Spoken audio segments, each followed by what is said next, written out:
Iran, Israel और America, इन तीनों के बीच एक ऐसा हाईटेक युद्ध चल रहा है जो दुनिया के लिए लड़ाई के नियम ही बदल रहा है। तो आज हम इसी जटिल तकनीकी और रणनीतिक जंग की एक-एक परत को खोलकर समझेंगे।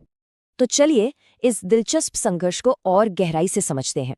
आज हम सबसे पहले बात करेंगे उस अभेद्य ढाल की जिसके बारे में खूब चर्चा होती है। फिर देखेंगे कि ईरान ने इसका जवाब कैसे दिया।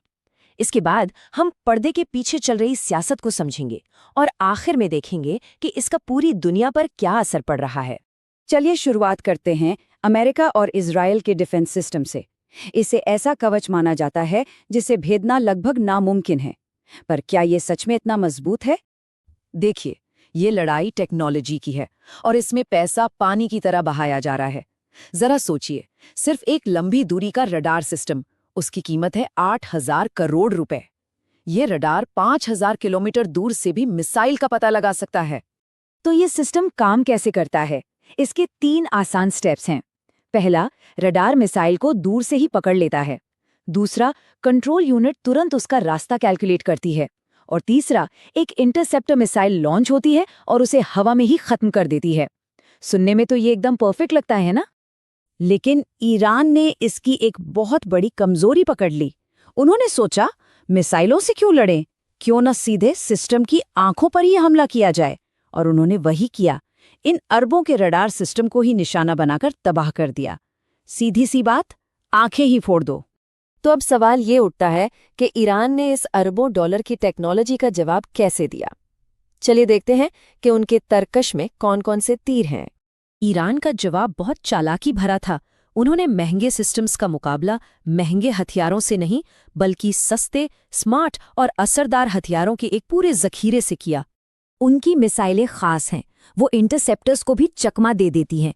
जैसे ही इंटरसेप्टर मिसाइल नजदीक आती है, ये अपनी रफ्तार अचानक दोगुनी कर लेती हैं और रास्ता बदल लेती हैं। इंटरसेप्टर बस देखता रह जाता है। और उनकी रणनीति देखिए कितनी जबरदस्त है। वो दिन और रात के हिसाब से अलग अलग मिसाइलें इस्तेमाल करते हैं। दिन में ठोस ईंधन वाली मिसाइलें, जिन्हें छिपाना आसान है और वो तुरंत लॉन्च हो सकती हैं। और रात के अंधेरे में तरल ईंधन वाली मिसाइलें, जिन्हें तैयार करने में भले ही वक्त लगे पर उन्हें पकड़ना मुश्किल होता है। और फिर आता है क्लस्टर मिसाइल, एक बहुत ही खतरनाक हथियार। कहा जाता है कि ये तकनीक उन्हें रूस और चीन से मिली है।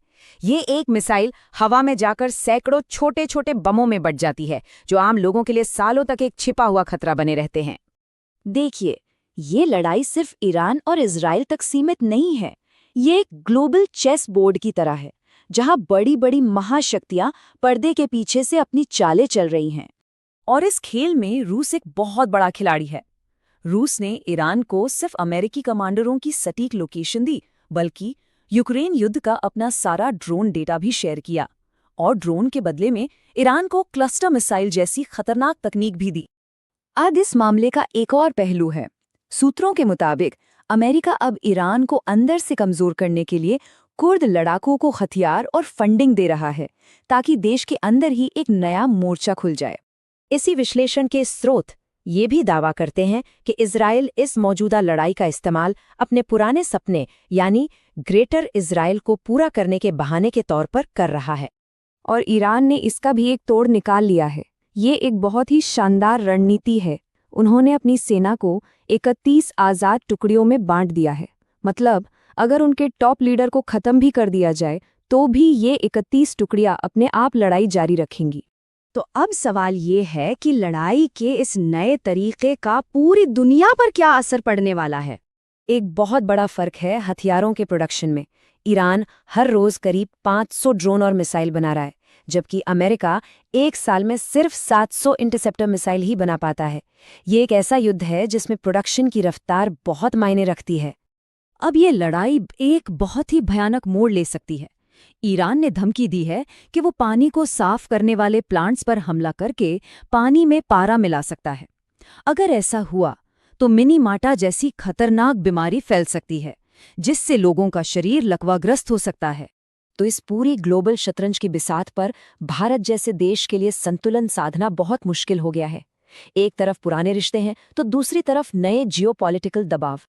और ये विश्लेषण एक बहुत ही दमदार बात पर खत्म होता है। दोस्त और बॉस में फर्क होता है। दोस्ती का मतलब गुलामी नहीं है, किसी भी देश को भारत को हल्के में लेने की भूल नहीं करनी चाहिए। ये बात रणनीतिक स्वतंत्रता की अहमियत को साफ करती